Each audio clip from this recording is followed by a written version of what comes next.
Hello students, welcome back my channel. बच्चों, हमारी political 10th class की पॉलिटिकल का 5th चैप्टर चल रहा है। तो इसके अंदर हम फर्स्ट पार्ट इसका ऑलरेडी डिस्कस कर चुके हैं। आई होप बेटा आपने सभी ने देखा होगा और आपको समझ भी आया होगा। बहुत इजी चैप्टर है बेटा, और एक बार इसको आप अच्छे से ढंग से समझ लोगे तो कुछ भी नहीं है बेटा इस चैप्टर के अंदर। इसके अंदर जो स्ट्रगल्स होते हैं, मूवमेंट्स होती हैं, उसके बारे में इसमें बताया गया है। बच्चों, वीडियो स्टार्ट करने से पहले अगर आपको मेरी वीडियोस अच्छी लगती हैं तो आप प्लीज़ इन्हें लाइक कीजिए, शेयर कीजिए और मेरे चैनल को सब्सक्राइब कीजिए। Okay, now let's start. तो आवर नेक्स्ट टॉपिक इज़, तो देखिए बच्चों, जो आज हमारा नेक्स्ट टॉपिक है उसके अंदर हम क्या डिस्कस करने जा रहे हैं। नेक्स्ट टॉपिक इज बेटा मोबिलाइजेशन एंड ऑर्गेनाइजेशन। हम देखिए इसके अंदर मोबिलाइजेशन ऑर्गेनाइजेशन के बारे में हम डिस्कस करेंगे कि अलग अलग प्रकार के जो ऑर्गेनाइजेशंस हैं, संगठन हैं, वो कैसे एक दूसरे के पास आते हैं और कैसे इसके अंदर अपना रोल प्ले करते हैं। तो देखिए बच्चों, पहले हमने नेपाल के बारे में पढ़ा था। तो नेपाल के अंदर जो SPA यानी 7 पार्टी अलायंस था, वो उसने इसके अंदर क्या है बहुत अपना बड़ा रोल प्ले किया था। और मतलब जब ये स्टार्ट होता है कोई भी स्ट्रगल तो छोटे लेवल से होता है, बट ये धीरे धीरे करके क्या बढ़ता चला जाता है और इसके अंदर बहुत सारे लोग मिलते हुए चले जाते हैं। और लोगों के मिलने से जो ये मूवमेंट होता है वो बहुत बड़े लेवल का हो जाता है। और लास्ट में आकर अगर वो मूवमेंट सही है, पर्सन्स की, पीपल की बात सही है, तो गवर्नमेंट को उनकी बातों को मानना होता है। तो हमने इसके अंदर भी यही पढ़ा था। तो जो स्ट्रगल है इन्वॉल्व मैनी ऑर्गेनाइजेशन, इसके अंदर बहुत सारे ऑर्गेनाइजेशंस होते हैं, पॉलिटिकल पार्टीज होती हैं, लेबर यूनियंस होती हैं, और इसके अलावा और भी बहुत सारे पर्सन्स होते हैं जो इसके अंदर ज्वाइन हो जाते हैं। और indigenous people, teachers, lawyers, human rights यहाँ तक कि जो टीचर्स हैं, पीपल्स हैं, लॉयर्स हैं, जो एजुकेटेड पीपल्स हैं, वो भी सभी इसके अंदर शामिल हो जाते हैं और इस मूवमेंट को ज़्यादा से ज़्यादा आगे बढ़ाने की कोशिश करते हैं। तो जो प्रोटेस्ट अगेंस्ट वाटर, अब देखिए जो बोलीविया के अंदर हमने वाटर के लिए जो प्रोटेस्ट करने के लिए, उसे सेव करने के लिए जो इसके अंदर स्ट्रगल किया गया था, उसके द्वारा उसको भी हमने इसके अंदर पढ़ा है। And it was led by an organisation called Fede. और इससे बेटा जो बोलीविया में जो ऑर्गेनाइजेशन था उसके अंदर इसको किसने हेल्प की थी? फेडेकॉर नामक एक ऑर्गेनाइजेशन था, उसने इसके अंदर हेल्प की थी। अब जो ये ऑर्गेनाइजेशन है, ये जो ग्रुप है, संगठन है, लोकल प्रोफेशनल्स थे और इंजीनियर्स थे, एनवायरमेंटलिस्ट थे, इन सभी ने इसके अंदर बहुत अधिक अपना सहयोग दिया था। इन्होंने जो फार्मर्स थे उनको इरिगेशन के लिए, कृषि के लिए जिस पानी की ज़रूरत होती है, मतलब ज़्यादा वाटर की ज़रूरत होती है, और यहाँ पर क्या है पानी के ही रेट बढ़ा दिए गए थे, तो इससे क्या होगा, सबसे ज़्यादा जो लॉस हो रहा था गरीब किसानों को हो रहा था। तो मिडिल क्लास के जो स्टूडेंट्स थे उन्होंने भी इसके अंदर ज्वाइन कर लिया था। और कोकाम्बा जो सिटी थी, वहाँ पर जो पॉपुलेशन थी, जो होमलेस स्ट्रीट चिल्ड्रन थे, वो भी इसके अंदर आकर शामिल हो गए थे। मतलब ये जो मूवमेंट था बहुत तेज़ी से अपनी ग्रो कर रहा था। एंड 2006 में this party came to power in Bolivia. और जो 2006 था, 2006 में मतलब इस बोलीविया के अंदर ये पार्टी थी वो अपने फॉर्म में आ गई थी। तो अब इन दोनों ही एग्जाम्पल से देखिए बच्चों, हमें क्या पता चलता है कि अगर हम देखते हैं कि जो several different kinds of organisation है work behind any big struggle, अगर कोई भी बड़ा स्ट्रगल हो रहा है, मूवमेंट हो रहा है, तो उसको एक अकेला ऑर्गेनाइजेशंस के नहीं बल्कि बहुत सारे ऑर्गेनाइजेशन उसके अंदर अपना रोल प्ले कर रहे हैं। अलग अलग ऑर्गेनाइजेशन की वजह से ही क्या है वो आगे अपने वर्क को प्रॉपर तरीके से कर पाता है। तो जो डायरेक्ट डेमोक्रेसी के अंदर पार्टिसिपेशन होते हैं वो कॉम्पिटिटिव पॉलिटिक्स होते हैं। And this is done by creating parties, contesting elections, उसके लिए इलेक्शंस भी करवाए जाते हैं, and forming governments. But every citizen doesn't participate so directly, लेकिन जो हर पर्सन है वो इसके अंदर डायरेक्टली पार्टिसिपेट नहीं करता है। They may not have the desire, the need और स्किल टू टेक पार्ट। मतलब कुछ पर्सन ऐसे होते हैं बच्चों कि जिनका अंदर से मन तो करता है स्ट्रगल में शामिल होने का, बट वो क्या है कि उनके पास ऐसी स्किल्स नहीं होती है, गट्स नहीं होते हैं, और वो चाहते हुए भी इस पार्टी के अंदर शामिल नहीं हो पाते हैं। तो इसके अंदर बहुत सारे इनडायरेक्ट वे भी हैं जो क्या है, जिसके द्वारा लोग can get government to listen to their demand, जिसके द्वारा मतलब बहुत सारे तरीक़ों के द्वारा जो लोग हैं वो सरकार तक अपनी बातों को पहुंचा सकते हैं। And they could do so by forming an organisation, और ये इसके लिए वो किसकी, ऑर्गेनाइजेशंस की, बड़ी बड़ी संस्थाओं की वो हेल्प लेते हैं। And these are called interest groups और प्रेशर ग्रुप। इन्हें ही क्या इंटरेस्ट ग्रुप या प्रेशर ग्रुप का नाम दिया जाता है, जो sometime people decide to act together without forming organisation. कई बार क्या होता है, बिना ग्रुप बनाए ही लोग क्या करते हैं, अपने वर्क को करते हैं, मतलब किसी को पता भी नहीं चलता है, बिना शोर मचाए, बिना स्ट्रगल किए, बिना मूवमेंट किए वो अपनी बातों को मनवाते हैं। और ये सारा वर्क कौन करते हैं, जो प्रेशर ग्रुप्स होते हैं वो इस वर्क को आगे बढ़ाने में हेल्प करते हैं। अब देखिए बच्चों, प्रेशर ग्रुप्स क्या होता है, प्रेशर ग्रुप्स एंड मूवमेंट्स। तो देखिए, जो प्रेशर ग्रुप्स होते हैं are organisation that attempt to influence government politics. ये क्या है, गवर्नमेंट की जो पॉलिसी है उसके ऊपर अपना बहुत अधिक प्रभाव डालती हैं। But unlike political parties, pressure groups don't aim to directly control or share. लेकिन जो प्रेशर ग्रुप्स होते हैं वो डायरेक्टली कंट्रोल नहीं करते हैं, बल्कि ये जो ऑर्गेनाइजेशंस होते हैं, ये जो कॉमन पीपल होते हैं उनके ऑक्यूपेशन में, इंटरेस्ट में, एस्पिरेशन में, उनके ओपिनियन में उनके साथ हमेशा खड़े रहते हैं। मतलब ये डायरेक्ट ही गवर्नमेंट के आगे नहीं जाते हैं, बट ये जो और बाकी जो पर्सन्स होते हैं उनको क्या करते हैं, ये पीछे से पुशिंग करते हैं, पीछे से हेल्प करते हैं। And in course of discussion above we came across entities that are not quite an organisation struggle in Nepal was called a movement for democracy. अब देखिए, हमने पढ़ा बेटा, नेपाल में जो स्ट्रगल था वो किसके लिए था, डेमोक्रेसी के लिए था। वी होप, हमने क्या है, ये इस वर्ड के बारे में हमने बहुत सुना है कि people's movement to describe form of collective actions. इसका ना क्या है बेटा, कलेक्टिव एक्शन के लिए, जैसे Narmada Bachao Andolan, and movement for right to information, anti liquid movement, women's movement, environmental movement, मतलब बहुत सारे जो मूवमेंट्स हैं वो क्या है, टाइम टू टाइम चलते रहते हैं। तो जैसे इसमें ये सारे मूवमेंट्स बताए गए हैं। तो इसके अंदर क्या है, जो इंटरेस्ट ग्रुप होता है वो इस मूवमेंट को ऊपर अपना सबसे ज़्यादा इन्फ्लुएंस, अपने सबसे ज़्यादा इफेक्ट डालता है। But unlike interest groups, movements have a loose organisation. लेकिन जो इंटरेस्ट ग्रुप होते हैं, अगर वो इसमें अपना इंटरेस्ट नहीं दिखाते हैं तो क्या होता है, जो ऑर्गेनाइजेशन होता है वो लूज हो जाता है, वो ढीला मतलब अपना वर्क प्रॉपर तरीके से नहीं कर पाता है। And their decision making is more informal and flexible, and they depend much more on spontaneous mass participation than an interest group. और वो ज़्यादा से ज़्यादा क्या है, दूसरे ग्रुप के ऊपर ज़्यादा से ज़्यादा डिपेंडेंट हो जाते हैं। तो ये था बेटा, जो सोशल ग्रुप्स होते हैं वो किस प्रकार से अपना वर्क करते हैं। नेक्स्ट टॉपिक इज बेटा sectional interest groups and public interest group. ये देखिए क्या होता है, कई बार क्या होता है, जो इंटरेस्ट ग्रुप्स हैं and interest of a particular section और ग्रुप ऑफ सोसाइटी, मतलब जो इंटरेस्टेड ग्रुप्स होते हैं वो क्या है, पर्टिकुलर किसी एक ग्रुप के अंदर अपना, वो ज़्यादा सोसाइटी के अंदर एक ग्रुप में या किसी एक मूवमेंट में अपना ज़्यादा इंटरेस्ट दिखाते हैं। जैसे trade unions, business associations, professional, lawyers, doctors, teachers, bodies are some example of this type. मतलब जैसे अगर किसी बेटा जैसे फार्मर से रिलेटेड कोई आंदोलन चल रहा है तो क्या उसमें फार्मर ही ज़्यादा उसमें पार्टिसिपेट करेंगे। टीचर से रिलेटेड है तो उसमें टीचर्स करेंगे। लॉयर से रिलेटेड लॉयर, डॉक्टर से है तो डॉक्टर, मतलब सारे जो अलग अलग इंडिविजुअल ग्रुप्स हैं वो अपने अपने जो प्रोफेशंस होते हैं उसको ज़्यादा से ज़्यादा आगे बढ़ाने की कोशिश करते हैं। And they are sectional because they represent a section society, workers, employees, business persons, industrialists, followers, religion, caste group etc. मतलब ये सभी क्या अपने अपने ग्रुप को आगे बढ़ाने की कोशिश करते हैं। इनका मेन जो प्रिंसिपल होता है वो क्या होता है, betterment and well being of their members, not society in general. मतलब ज़्यादा से ज़्यादा अपनी जो सोसाइटी है, अपने टाइप के जो पर्सनस हैं उनको ज़्यादा से ज़्यादा अपने ग्रुप में शामिल करना और अपने ग्रुप को ज़्यादा से ज़्यादा वास्ट करना, ज़्यादा ज़्यादा स्प्रेड करना, उसे फैलाना। कई बार क्या होता है, sometimes these organisations are not about representing the interest of one section of society. कई बार क्या होता है, ये जो ऑर्गेनाइजेशंस होते हैं वो किसी भी सोसाइटी के अंदर अपना इंटरेस्ट नहीं दिखाते हैं। तो ये क्या है, दे रिप्रेजेंट सम कॉमन और जनरल इंटरेस्ट, मतलब जो कॉमन जो टॉपिक्स हैं वो इसके अंदर अपने ज़्यादा अपने आप को आगे फॉलो करते हैं। Members of organization may not benefit from cause that organization represent and the Bolivian organization, Bolivia का जो ऑर्गेनाइजेशन था फेडेकोर, ये इसका एक बहुत अच्छा एग्जाम्पल है।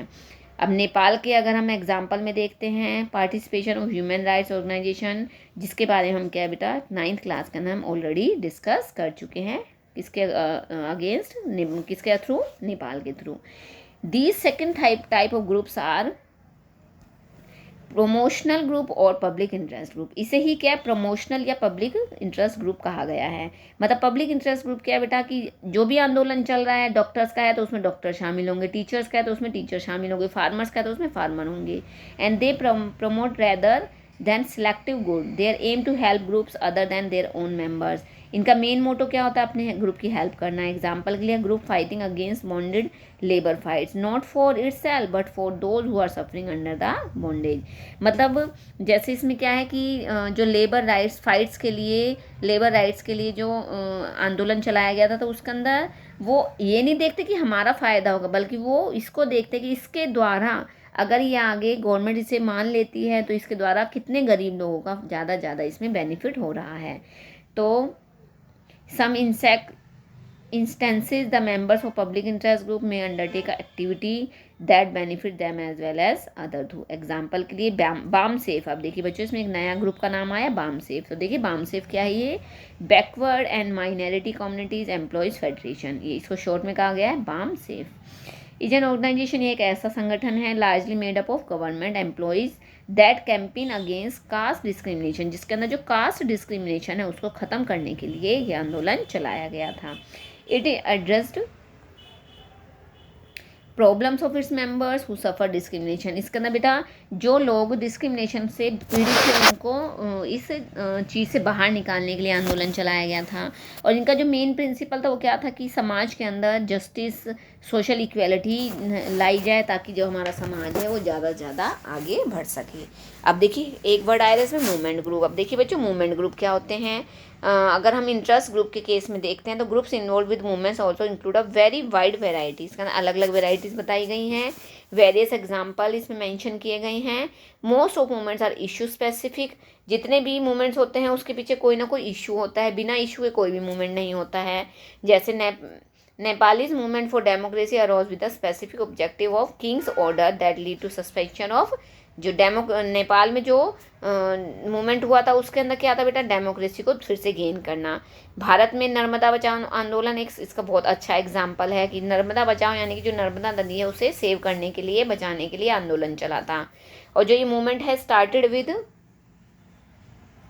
Specific issue of public displace by creation of Sardar Sarovar dam. और इसके ऊपर बेटा जो सरदार सरोवर डैम बनाया गया था उसको लेकर, नर्मदा रिवर पर, उसको लेकर क्या यहाँ पर इशू चल रहा था, क्योंकि जो उसके सराउंडिंग के अंदर जो पीपल रह रहे थे उनसे क्या हो रहा था, उनके जो कंस्ट्रक्टेड जो एरिया था वो उनसे छिन रहा था। इस कंस्ट्रक्शन से उनका जो एरिया था वो छिन रहा था, वो इसको स्टॉप करना चाह रहे थे, क्योंकि इसकी वजह से क्या हो रहा था, बहुत सारे मतलब जो लोग थे उनको बहुत प्रॉब्लम आ रही थी।